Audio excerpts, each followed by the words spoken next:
இது மகிமை நேரம். கர்த்தரும் இரட்சகருமாய் இருக்கிற இயேசு கிறிஸ்துவின் ஈடினேற்ற என்ப நாமத்தினாலே மகிமை டிவி நேயர்களை அன்புடன் வாழ்த்துகிறேன். மகிமை நேர நிகழ்ச்சிக்கு உங்களை அன்புடன் வரவேற்கிறேன். நாம் தொடர்ந்து கிறிஸ்துமஸ் கொண்டாட்டம் என்ப தலைப்பின் கீழே நாம் தியானித்து வருகிறோம். ஏசாயா 9ஆம் அதிகாரம் 6-7 நமக்கு ஒரு பாலகன் பிறந்தார், நமக்கு ஒரு குமாரன் கொடுக்கப்பட்டார், கர்த்தத்துவம் அவர் தோளின் மேல் இருக்கும், அவர் நாமம் அதிசயமானவர், ஆலோசனை கர்த்தா, வல்லமையுள்ள தேவன், நித்திய பிதா, சமாதான பிரபு எனப்படும் என்று சொல்லி இங்கே குறிப்பிடப்படும். நமக்கு ஒரு குமாரன் கொடுக்கப்பட்டார். அவர் எப்படிப்பட்டவர், அவருடைய நாமம் எப்படிப்பட்ட வல்ல நாமம், அவர் அதிசயமானவர், வல்லமையுள்ள தேவன்.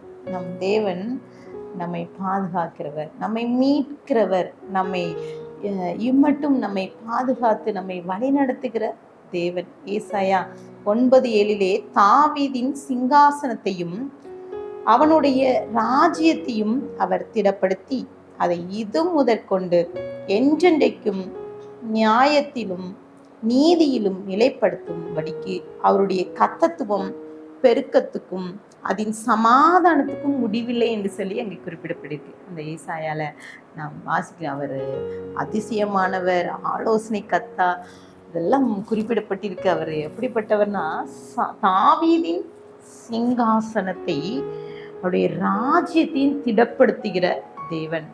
பாருங்க, பிரான்ஸ் நாட்டில் உள்ள அவர்களுடைய மன்னர் மகாவீரர் நெப்போலியன், அவரை குறித்து நம்ம எல்லாத்துக்கும் தெரியும். அவருடைய காலங்கள், அவருடைய மகாவீரம், ஒரு அவ்வளோ பலசாலின்னு சொல்லுவாங்க. அவர் கர்சிகா தீவில் 1769 ஆண்டிலே பிறந்து 1821 ஆண்டு ஹெலினா தீவிலே மரணம் அடைந்தார். இப்படிப்பட்ட அவருடைய சிறு வயது காரியங்களை குறித்து அங்கே குறிப்பிடப்பட்டிருக்கிறது. அவர் சிறுவனாய் இருந்தபோது 8 வயது.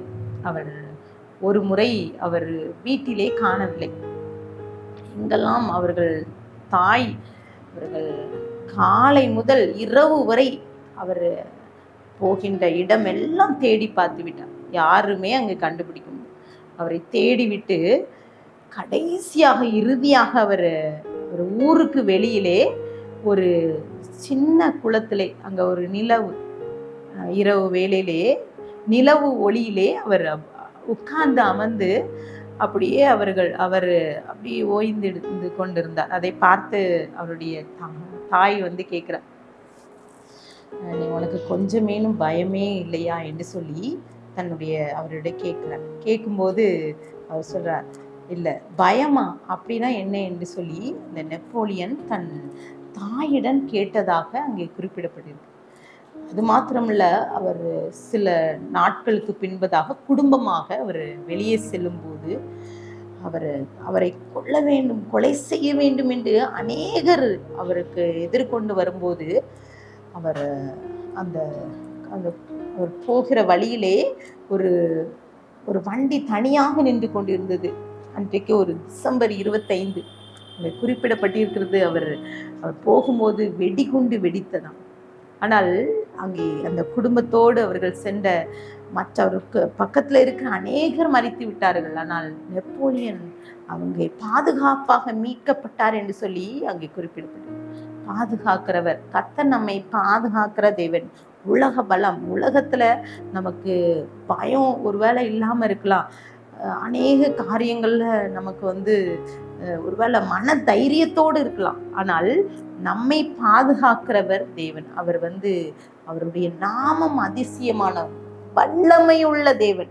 அவர் வல்லமையுள்ள காரியங்களை செய்கிற அந்த கிறிஸ்துமஸ் கொண்டாட்டத்திலே சில நேரங்களில் நம்ம பயந்து போயிருக்கிறோம். சில நேரங்கள்ல நமக்கு உதவி செய்ய யாரும் இல்லை. நமக்கு இவ்வளோ தேவைகள் இருக்குது, இவ்வளோ காரியங்கள் இருக்குது, இதெல்லாம் என்ன நமக்கு செய்வதற்கு யாரும் இல்லை என்று சொல்லிட்டு நம்ம கூட நம்ம கேள்வியோடு இருந்து கொண்டிருக்கலாம். இங்கே வேதத்தில் குறிப்பிடப்பட்டிருமான சாஸ்திரிகள் அவர்கள் நட்சத்திரத்தை பார்த்து பின்தொடர்ந்து செல்லும்போது அவர்களுக்கு எந்த ஒரு உதவியும் இல்லை. ஆனால் கர்த்தர் அந்த பயணத்திலே அதிசயமாய் நடத்தினார். இன்னும் மரியாள் அவள் ஆண்டவருக்கு அடிமை என்று சொல்லி ஆண்டவருக்கு கீழ்ப்படிந்து அவள் ஆண்டவருடைய சமூகத்திலே அர்ப்பணித்து அவள் போகும்போது அவள் பிரசவ வேதனையிலே அவனுடைய எல்லா காரியங்களிலே கர்த்தர் ஒரு பாதுகாப்பை கொடுத்தார். அது மாத்திரமல்ல, ஆண்டவராக இயேசு கிறிஸ்து பிறப்பு ஒரு மிகவும் அதிசயமானது. அந்த அதிசயத்தை அதை பார்த்தீங்கன்னா அங்கே குறிப்பிடப்பட்டிருக்கிறது. அவர் வல்லமை உள்ள தேவன். அவர் சிறு வயதில் அவர் அந்த ஏரோது அந்த சிறு பிள்ளையை கொலை செய்ய வேண்டும் என்று, அந்த 2 வயதுக்குட்பட்ட குழந்தைகளை கொலை செய்ய வேண்டும் என்போது கர்த்தர் இயேசு கிறிஸ்துவை பாதுகாத்தார். இன்னும் எகிப்து தேசத்துல யோசேப்பு மரியாளும் அவங்க சென்ற போதும் கூட அங்கே கர்த்தர் பாதுகாத்தாரு. ஆண்டவராகிய இயேசு கிறிஸ்து ஒரு பிறப்பு, ஒரு அதிசயமான ஒரு பிறப்பு. அவர் நம்மை பாதுகாக்கிற தேவன். இன்றைக்கும் கூட கர்த்தர் சமூகத்துல அநேக காரியங்களை நம்ம பாதுகாப்பற்று போயிருக்கலாம். ஒருவேளை பயத்தோடு இந்த வார்த்தையை கேட்டுக்கொண்டிருக்கலாம், மரண பயத்தோடு இந்த வார்த்தையை கேட்டுக்கொண்டிருக்கலாம். கர்த்தர் நமக்கு ரட்சிப்பை தரும்படிக்கு, நம்மை மீட்கும்படியாக கர்த்தர் நம்மைக்கு இந்த உலகத்திற்கு வந்தார். லூக்கா 1ஆம் அதிகாரம் 74-75 நம்முடைய சத்துருக்களில் நின்று நம்மை பகைக்கிற யாவருடைய கைகள் நின்று நம்மை ரட்சிக்கும்படிக்கு நம்முடைய தாசனாகிய தாவீதின் வம்சத்திலே நமக்கு இரட்சணிய கொம்பை ஏற்படுத்தினார் என்று சொல்லி அங்கே குறிப்பிடப்படும். இரட்சணிய கொம்பு, ரட்சிப்பு, மீட்பு. கர்த்தர் நம்மை மீட்கவே இந்த உலகத்திற்கு பிறந்தார். ஒருவேளை ஏதோ ஒரு அடிமையில இருக்கீங்க, ஒரு பாவ அடிமையில இருக்கீங்க, ஏதோ ஒரு வேளை மரண பள்ளத்தாக்கில் இருக்கீங்க, இப்படிப்பட்ட நிலைமையில இந்த வார்த்தையை நீங்க கேட்டுக்கொண்டு இருக்கிறா. ஒருவேளை பயத்தோடு இருக்கலாம். இந்த கிறிஸ்துமஸ் நாட்கள் எப்படி இருக்குமோன்னு கூட நீங்க பயந்து போயிருக்கலாம். சிலர் பார்த்தீங்கன்னா டிசம்பர் மாதம் என்றாலே, இந்த கிறிஸ்மஸ் வந்தாலே எங்கள் வீட்டில் ஏதாவது ஒரு கஷ்டங்கள் வந்துடும், பிரச்சனைகள் வந்துடும் என்று சொல்லிட்டு கூட சிலர் யோசிப்பது உண்டு. சிலர் கிறிஸ்மஸை கொண்டாடுறதே இல்லை. ஏன்னா எங்கள் வீட்டில் ஏதாவது கொண்டாடிட்டா வீட்டில் ஏதாவது ஒரு இழப்புகள் வந்துடுது, பிரிவினை வந்துடுது, பிரச்சனை விடுதுன்னு சொல்லிட்டு சொல்லி கொண்டிருக்கிற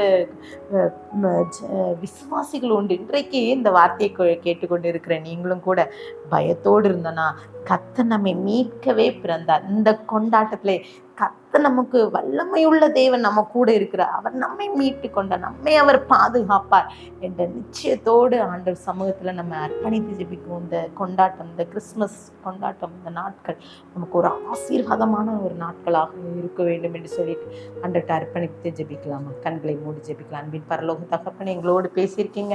இந்த நாட்களிலும் கூட இந்த கிறிஸ்துமஸ் கொண்டாட்டம், இந்த நாட்களிலே எங்களை ஏசப்பா நம்முடைய சமூகத்துல அர்ப்பணிக்கிறோம்ப்பா. நீர் வல்லமையுள்ள தேவனப்பா, நீங்க அதிசயமான தேவன், எங்களை வழிநடத்துகிறவரப்பா, எங்களை ஜீவன் சுகம் தந்து வழிநடத்துகிறவர் நீரப்பா, எங்களை பாதுகாக்கிறவர் நீர் அப்பா. அநேக சூழ்நிலைகள் அங்கே பாதுகாப்பை இழந்து நிற்கிறோம், வியாதியோடு இந்த வார்த்தையை கேட்டுக்கொண்டு இருக்கலாம் சப்பா. ஒவ்வொருவரோடு நீங்க பேசுங்கப்பா, நீங்க அதிசயத்தை செய்யுங்க அப்பா, பரிபூர்ண விடுதலை கொடுங்க சப்பா. இந்த கிறிஸ்மஸ் நாட்கள் சப்பா எங்களுக்கு ஒரு ஆசீர்வாதமான நாட்களாக இருக்கணும். எங்களை மீட்க சப்பா அந்த உலகத்திற்கு நீங்க வந்தீங்க என்பதை நிச்சயத்தை நாங்கள் பெற்றுக்கொள்ள கிருபை தாங்க. துதிக்கான மகிமை மக்கேறடிக்கிறோம் மீப்பர் மூலம் கேட்கிற பிதாவே, ஆமீன்.